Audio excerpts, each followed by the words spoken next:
You're listening to DraftKings Network.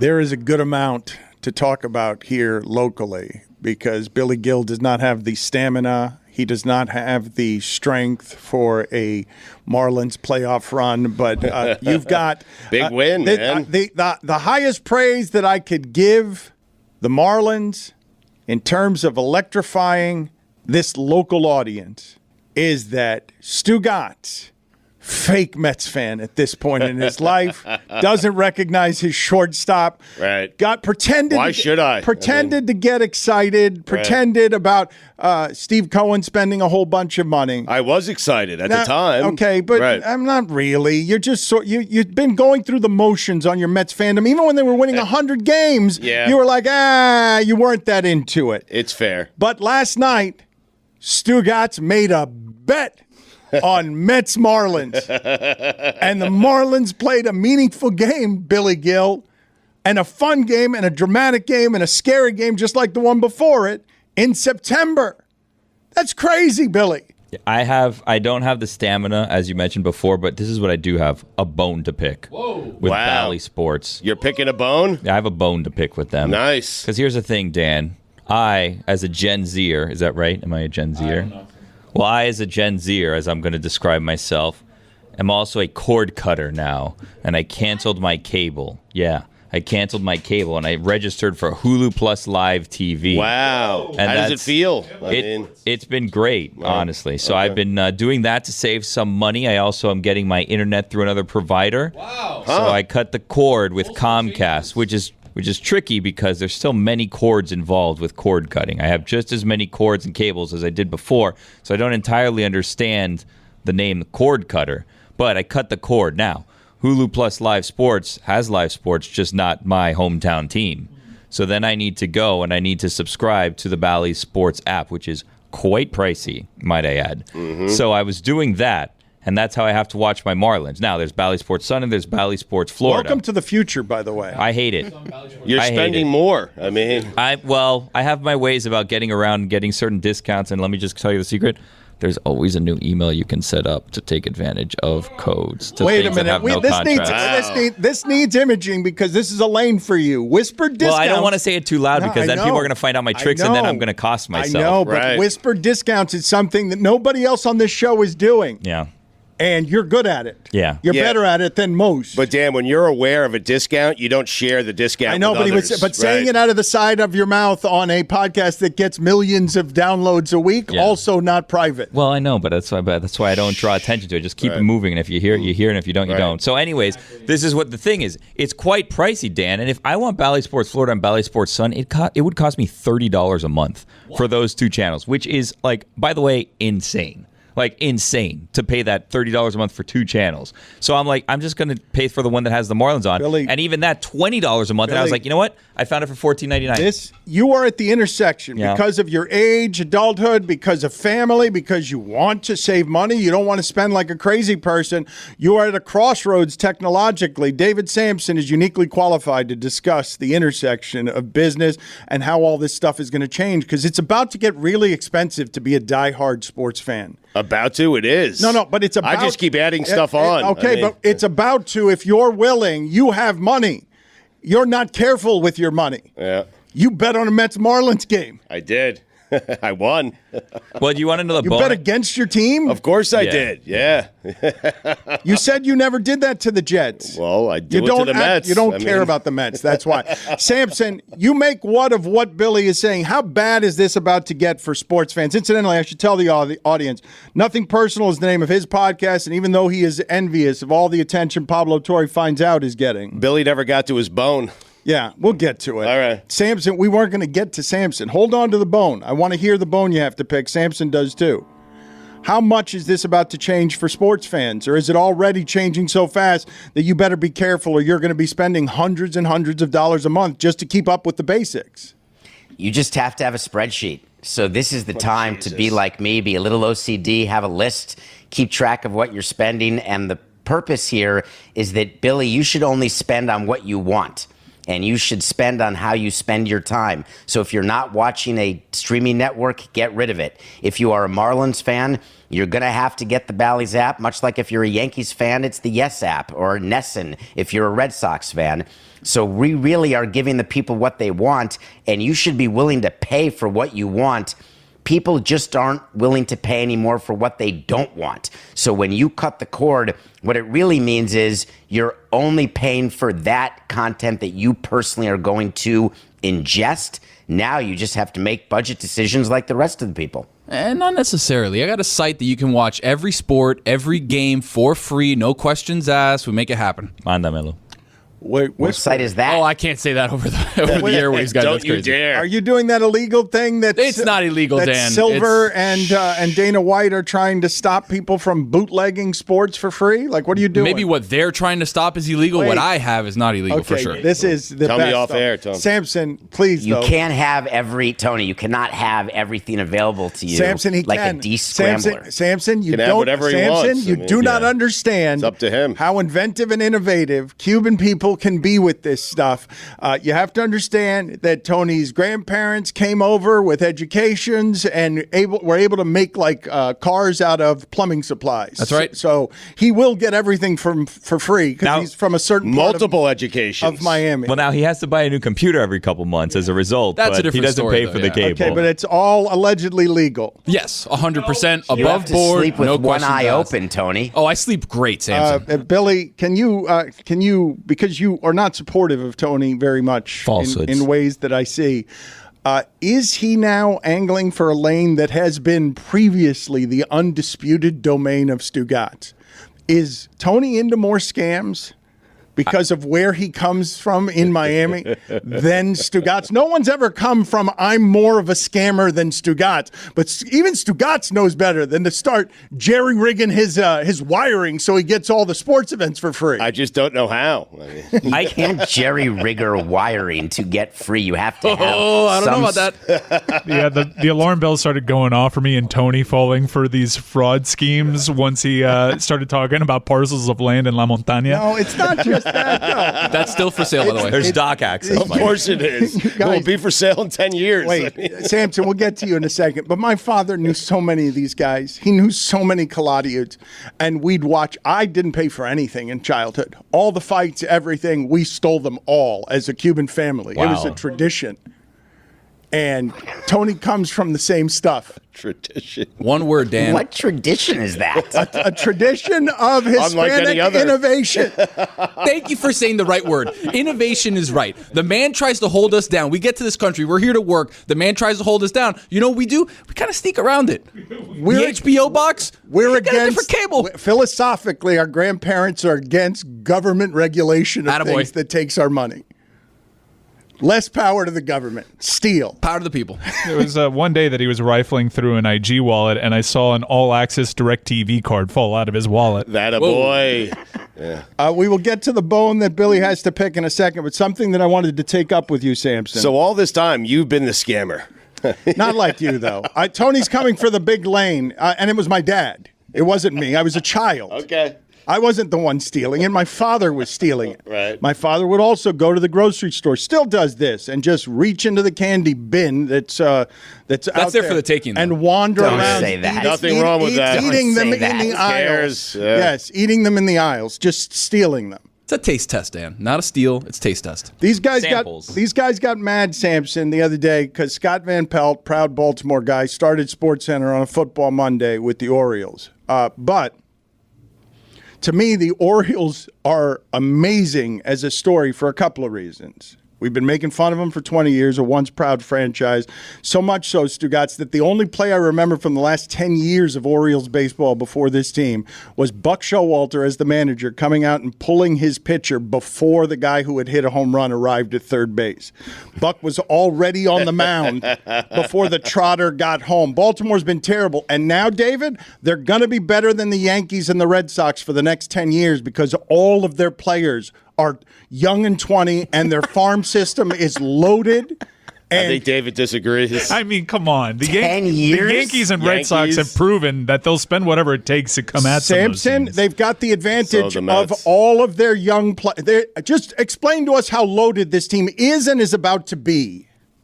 They are absolutely loaded, but 10 years from now, they'll all be 4 years into free agency. They'll all be Yankees. You were doing great until you said 10 years. David, they're bringing up guys now that are better than the guys they have. Like that, this team is overwhelming. The Orioles are that strong. It might take them a couple of years to learn it, but this team is going to be good for the next 5 years. Oh, okay. Now we're down to 5. Okay, whatever. It never works out that way, though. Like, everybody No, it always doesn't. thinks that this team is going to, like, you win one championship or you go on a run and it's like, oh, they're going to dominate forever. And just, they rarely do. The Dodgers. They can all get hurt. Braves. My point is, if you've got young, cheap guys, you can compete in that sport, even if you don't have money, is my point. But eventually they get expensive. So we had a bunch of young, cheap guys, and we were able to compete, win, got a World Series, but then they get more expensive, and you let them go because you have no choice. The Orioles are in a position where they don't have the revenue that the Red Sox and Yankees have and never will, by definition. So over the long run, being a Yankee fan or Red Sox fan is going to be better. Not this year, but over the long run, it will always be better. What I love is that people aren't paying attention to Baltimore. They may end up with the best record in all of baseball. They're that close to Atlanta right now, which is unbelievable. And they're being managed by someone who I hope friends of the show know. Have you ever had Brandon Hyde on your show? No.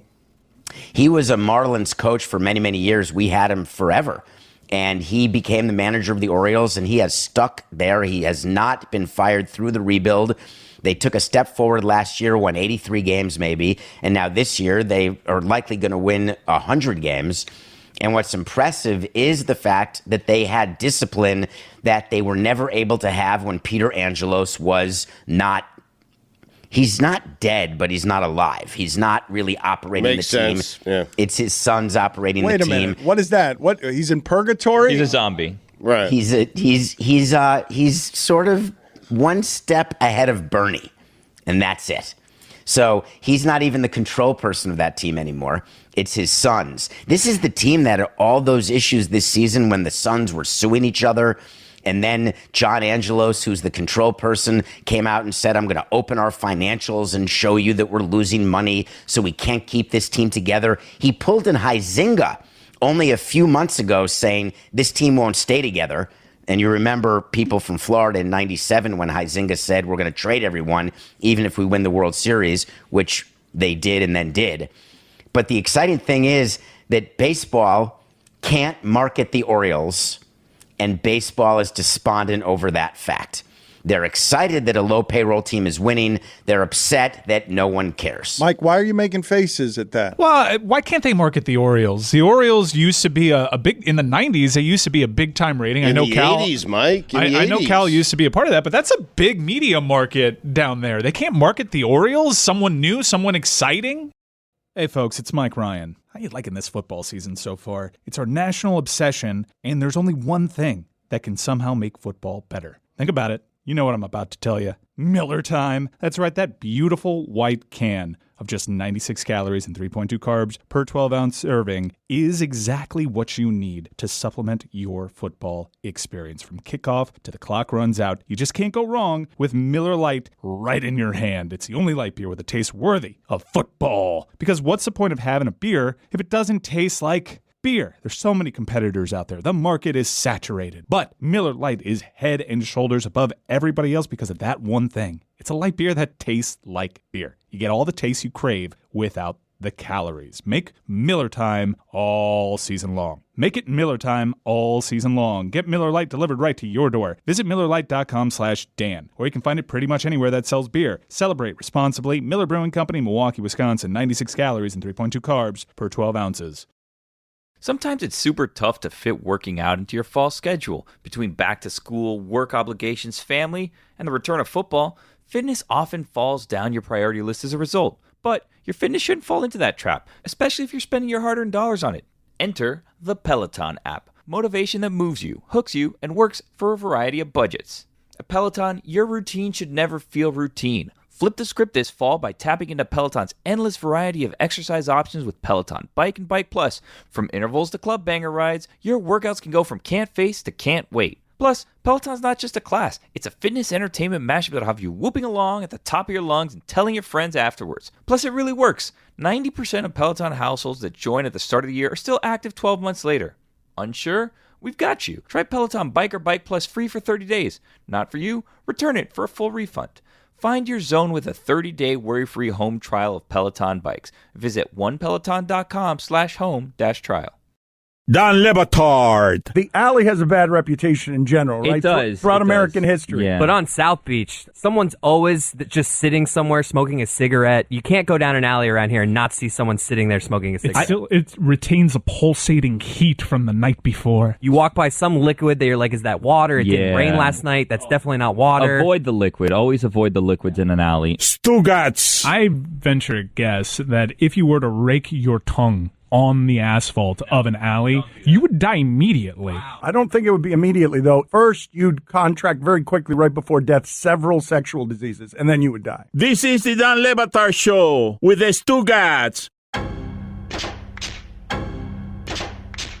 Can you name 5 players?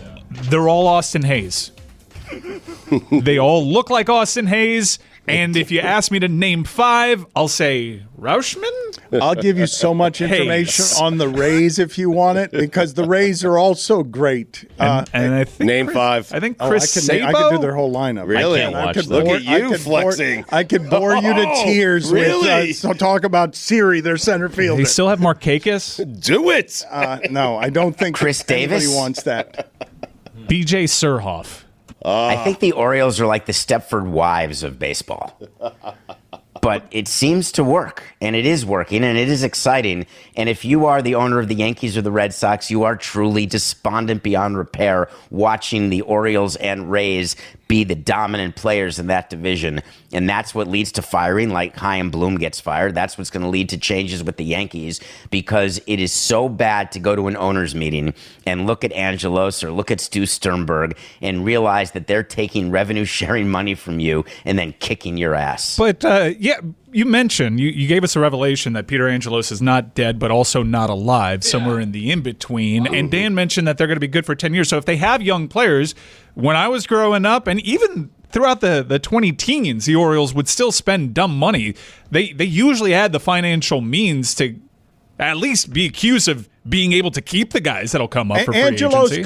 Forgive me on his history. An asbestos king was very rich at one time. The Orioles mattered. They were spenders. They built the most modern of parks a million years ago. And since then, they have lost money. And Angelos, what's happened to his money? Because he's not a big player in this division, or hasn't been financially, David. And this division is turned upside down. To me, the most fascinating thing about the AL East is that the Yankees and Red Sox aren't actually that bad. They have all the money advantages. They're not that bad this year. What it is, though, is that Toronto, Baltimore, and the Rays are a good deal better and cheaper and getting paid for it. That is a market shift, Dave. What's happened there in the business of the AFC? And if he's, I'm sorry, of the AL East. And if he's not dead and not alive, has he considered running for Congress? Yeah. I believe that he is not able to know that the Orioles are having a good year. Damn, that makes me sad. Well, someone should let him know. He has no idea. Wait a minute. That's not Just funny. funny. What's funny about that? I think what he's saying is that, that Angelos is in the sad state of such age decline that his mental facilities are not there. I have not seen that reported. That's so? It's he has not appeared at an owner's meeting, and then the team was taken away because he was not able to be a control person. It's sad. He got old. He got sick. It's not. I'm not saying anything against him. He was one of the toughest SOBs when he was in his prime of being an asbestos attorney, and that's how he made his fortune in the beginning. And he would come into owners' meetings. He's a pretty small guy, but pretty not like me, this so small. But he had a presence when he walked in a room. People were scared of him. He was grumpy all the time. He was fighting with the Nationals. Forgive my ignorance here. Just can you explain this to me? Because I legitimately do not know the history of the business. Can you explain to me what it takes to make your riches as an asbestos lawyer? Oh, it's outstanding. You get class action lawsuits against companies where they know they have asbestos and they sort of ignore it. And then people get sick, and then you have to do a settlement, and you keep 33 cents of every dollar, but you don't charge people up front. It's like what personal injury lawyers do, and they're a part of our society. They're needed. But the way it works is sometimes they're called ambulance chasers, not very nice. But what you do is you get huge multi-billion-dollar settlements, and then you get court-awarded attorney's fees in many cases, where your law firm becomes the go-to place when there is anybody who's sick. It's called a plaintiff's firm, where you represent people who want money because they can't breathe anymore. Yeah. It's kind of like when Better Call Saul, when Saul Goodman goes out to the old folks home and he's like, hey guys, this is messed up. Why don't you trust me? I'll go out there, fight for you, and then make all your money. Tony, I got to stop you. Can you guys please find the old video for me and put it in the corner of the most disgusted I have been with David Samson, where he showed radiant delight when we told him the story of Bob Ross's family ripping him off. David Samson. He knew way too much about that. No, it wasn't his family. Well, whatever. Again with this, Dan? Bob Ross's loved ones. No, the idea that greed would bring you radiant delight and that awful people doing law in an awful way, that you would call it outstanding that he had made his money. Well, hold on. It's legal, though. Hold on. It's legal. Awful in what sense? These people are poisoned by asbestos. Well, no, Dan asked the question. David just knew way too much about what it is that Dan asked. I sense a potential new bit where we play a clip of David's reaction and people have to guess what he's talking about. Because I'm betting if you just play him saying, oh, it's outstanding, no one will ever guess what he's about to describe. What do you view, David, as someone, I don't know how unscrupulous you are in these places where you are really bold-faced about money wins and money can be had grossly. It's nothing personal. It's just business. What did you regard as the dirtiest money that had ownership of a major league team in baseball? There are so many owners who made money in ways that most people would consider to be, in their mind, not scrupulous, but in fact, they're just taking advantage of inconsistencies in a market or taking advantage of people who don't have the ability to monetize. The expression is much more, your dad knows the expression, rich get richer. And the reason rich people get richer is they're able to do things that people who don't have the capital to start can't do. I don't think that plaintiffs' attorneys, they're not the scum of the earth. They're representing people who are trying to get paid, sometimes who deserve to and sometimes who don't deserve to. And no one else is doing it, so they do it. They're people in the meat industry, the way they treat animals. Answer my question. Who's the dirtiest? Answer my question. The dirtiest money that you regarded when you were at the center of the business. Everybody was tied for last. I mean, what dirty money? Dirty money is when you steal or when you rob or when you commit crimes or violent crimes or when you shake people down. That's dirty money. When you're just better at business than someone, I don't consider that to be dirty money at all. That's capitalism. But how definitionally, that is capitalism.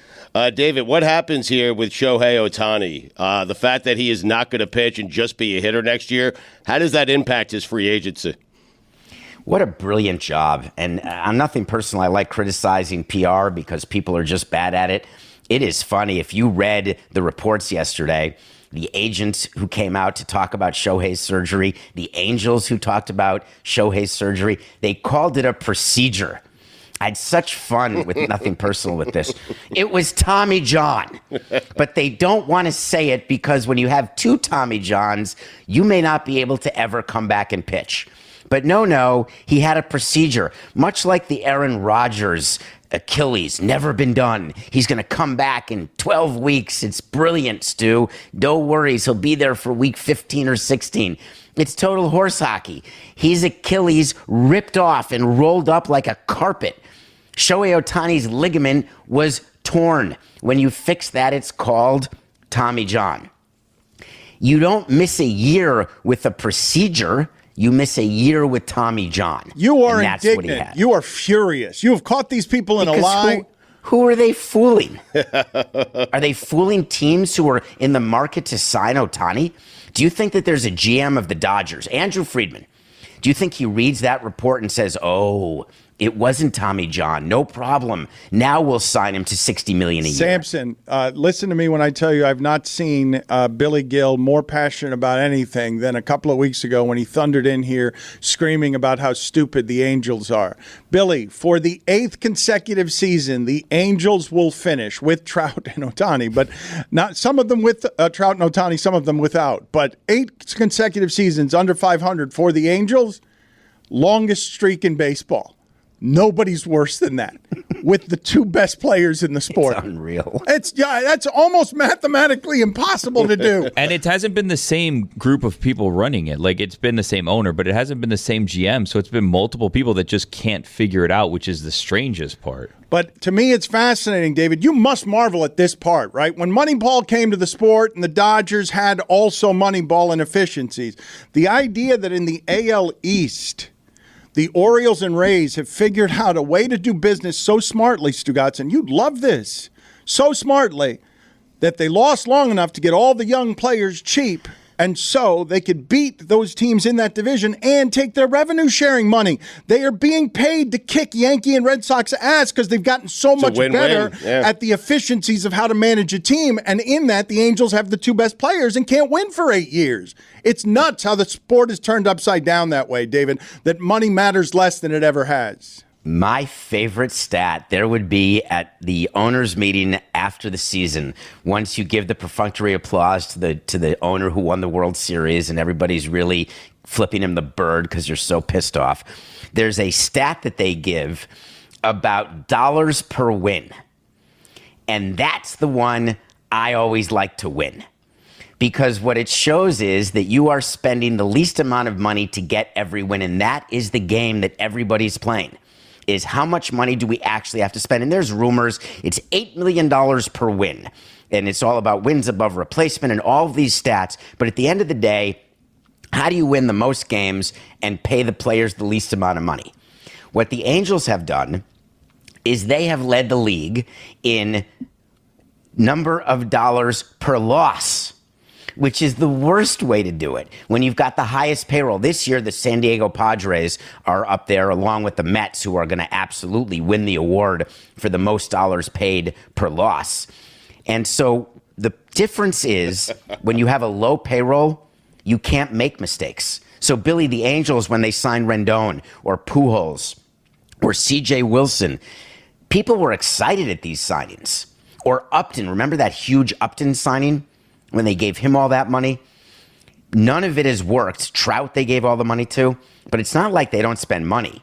When you run a small market team, a small payroll team, Tampa, Baltimore, you don't have the chance to make a mistake, so you make fewer of them. We're going to get to your movie review in just a second, but can you please tell me of the scams going on right now with stadium deals around the country, whether it's Tampa, OKC? God, what a great scam they've got, Stugotz. It's so good. They want a $900 million downtown arena, and their model of business is to basically just get young players that you can lock up for 7 years, all draft picks, all value, all efficiency, and then you're going to lose Durant and Westbrook and anybody else after 7 years, but you're going to run your business. You're going to do what David's just talking about. They've got one of the great scams. Send a star basketball player to a nowhere city. Force him to live there and keep him there for 7 years under contract and then build a stadium under it. Which is the biggest scam? One of those two or a different one, or the Vegas situation? Well, the Vegas situation, I can't even call a scam because I don't know what it is. And the Tampa Bay just announced their stadium yesterday, except they don't even have the votes yet. They haven't done the political maneuvering you need to do to get approval for the public financing that they're getting down in St. Pete. And it's a big development deal. I still think the biggest scam is actually what happened up in Buffalo, because Buffalo could not lose their football team, and Buffalo's using money from places other than in Buffalo to keep the Buffalo Bills, because there's no way Buffalo would ever lose the Buffalo Bills because that's all they have. And when that sort of leverage exists, when you're an NFL team and you're the only game in town, can you imagine if Green Bay would not build or renovate Lambeau Field? Of course they can't lose the Packers. It would be the end of Green Bay. So that sort of leverage is from where scams really come. Before we get to your movie, can you guys please just put on the screen for all of us here so that we can all look at it? This is David Samson's natural, authentic reaction to learning the information that the peaceful artist Bob Ross, who made a career of drawing plants on television in a way that was super soothing, that all of his loved ones had ravaged his fortune and taken all of his money. But Bob Ross is such a kind soul, and he's done so much to soothe people. Who could do such a thing? I would have. Easily. Yeah. Back in the day? Are you kidding? A chance to take Bob Ross? Take advantage of Bob Ross? Are you salivating right now? Are you fantasizing about taking advantage of Bob Ross? That just happened in front of cameras. You're pure evil. This is wild. What you just saw the done piranha. so much to help your the reputation. Piranha wearing a jacket. I love him. He just salivated at the idea of being able to manipulate Bob Ross's fortune away from him. We got to do a scammers pod with Stugotz, Tony, and Samson. Done. Just how to pull great I'm in. scams. Are you wearing the same outfit? I was confusing. I'm not interested. I couldn't tell, by the way, Mike. I couldn't tell when we were back to now or when we were then. There's a slight difference in hat. Can we please? It's like that Us Weekly. What's different about these photos? Can we review your movie? What did you watch? What are you reviewing? I love getting suggestions. I do love watching a movie and do every day, and I get suggestions from fans. This one actually came from you, Mike. Oh, it is the same. Oh, and the hat is pretty similar, too. No, it's a collared shirt. Well, that's where Us Weekly gets us. It's Exactly. It's a different. You don't notice the collar, right. Look, like the club placard is different. There's a difference in you stop dyeing your mustache, too. I think it's more of a bacon neck. Oh. What? What do you mean? I'm going gray because my Allegedly. brother died. Oh, no, you're not. You're going gray because you stopped dyeing your hair. Whoa. Blaming it on your brother? I mean, The last year of my life has ravaged my face. I want to hear from Mike on this. It's a play on for me from David.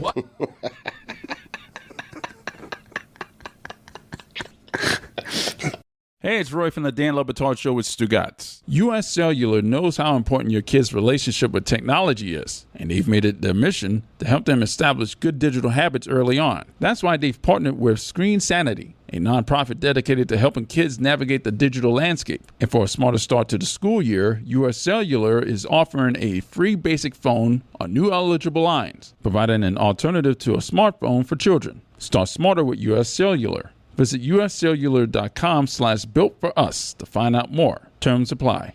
Dan Le Batard. You getting started on the breakfast flan? Oh, man, I've been singing the song to myself all morning long. Breakfast flan. Dun-dun-dun-dun. Stugotz. Have you never heard the breakfast flan song? No, hit me with it. Okay. I wish I had some breakfast flan. Breakfast flan. Where can I find a breakfast like that? This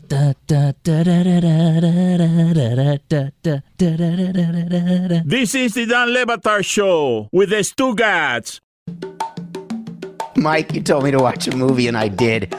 I watched this movie in the middle of the night, the 2 days after you told me to watch it. It's on Peacock, called Angle. And I have to acknowledge one thing before we start. And what I'm acknowledging is that I had never heard of Kurt Angle. I had never heard of him. And I'm sorry to say that. This is a movie. Where does he rank, Mike? Decorated professional wrestlers of our time. He's the top, correct, of like real wrestling and performance In wrestling. terms of like reputation, when he was at his absolute peak, he was a guy that could succeed in any era, had everything going for him, and was one of the master tacticians in the ring of professional wrestling, but also arguably the greatest amateur wrestler too. So he's a gold medal wrestler, and I just hadn't heard of him. I mean, I've heard of Hulk Hogan and Andre the Giant and Randy Macho Man Fandango. Savage, but not Kurt Angle. This is a story, really, it's a story about addiction. And the fact that he almost lost his life. He was taking up to 65 opioid pills a day. And as you know, that is generally the end of someone, but he found a way to recover from that. It's about the up and down story of having it all and then having nothing, and what you do. And I didn't realize the loss he had in his family. He had suffered a loss, several losses, and when you are an Olympic champion and you try to trade on that because you think it's just the beginning and it turns out to be the best, and then you try to figure out what do you do with the rest of your life. The reason this movie was very attractive to me is A, I learned the story, but B, it's something we don't talk a lot about. We don't follow athletes after they leave our team. And you've got athletes who have a moment and they're 22 years old, they're celebrities, they're stars in a Super Bowl, and you don't realize how hard it is when you are an aging athlete, when you're trading in your glory days, and all we do is make fun of the fact that they go to card shows, or we make fun of the fact that they're trying to be on Dancing with the Stars. I don't think we realize how difficult it is to know that the best has happened and you're 35 or 40 years old and your body's breaking down, your ability to make money at that level has gone away. And we don't think about it or talk about it because as executives, it doesn't matter to us. And as fans, we're on to the next thing. And this is a movie about what happens to people when you're on to the next thing, but they're still looking in the mirror. There's a good movie with Mark Ruffalo and Steve Carell, where Steve Carell displays his range, called Foxcatcher. And Amazing. What you learn from this documentary is Kurt Angle was very much a central figure in all of that. I believe the producers behind that Foxcatcher film are behind this documentary. But for me, it's a story of addiction from the very beginning. Even before he actually goes to prescription drugs, he was addicted to competition. So much so that he was going up against these guys in amateur wrestling that were twice his size. Like Sylvester Terkay was a unit, and he was going up against them with a broken neck. And all these people know it wasn't a secret that Kurt Angle had a broken neck. Oftentimes they would attack that neck. Where he found his advantage was just with exhaustion training. I'm just going to tire this person out. And the way that he was addictive and obsessive about his training to get to that final level, or which was a culmination of his being that led to a whole identity crisis, was amazing to witness. I was familiar with the legend about him winning the gold medal with a broken freaking neck. I had no idea what actually went into it. You can imagine, and David, thank you for the suggestion. You can imagine, Stugotz, as we talk about pain and what Nick Chubb just went through, you can imagine what kind of pain threshold you would have to have in order to beat other wrestlers, whether broken neck or not, just to make your body granite so that you can outpain someone at, your ears cauliflower, and that's the least of it. I was actually thinking about Kurt Angle when Aaron Rodgers was talking about this new innovative surgery to really reduce the amount of time in healing, because Kurt Angle tried doing that because he was addicted to competing in the wrestling ring, where he took these procedures that were experimental that would shorten the recovery time to a broken neck by half. He ended up breaking his neck 4 times in a 2-year span. It's called steroids, is what baseball players and others use to try to increase healing, the speed of healing, and to get your body back. And that is what some players have actually come clean and said, oh, yes, I did do steroids, but I was just trying to get healthy again. But we don't care, do we, what people do to their bodies, as long as they're entertaining us, as long as they're taking the risk and not us, and we just get the enjoyment. It's not something we've ever thought about. And maybe we should, but we probably won't. Unless they're watching Beetlejuice in the theater. That was unreal. Was that a first date? Yes. It was. It can't be. It was. Apparently it was also a last date. Yes. There are no well, longer. Now it has to be, but that's some kind of guts by that guy on a first date. Yeah. Well, it was balls. I saw in the video. Do we have that video? Let's get that video. Thank you, David Samson. We will talk to you later. Let's find that video. Let's make it grainy in all the right places so that we're not pornographic. And let's get to a couple of things here, Stugotz, locally that I want to get to. My bone to pick? Yes. No pun intended. Let's start there.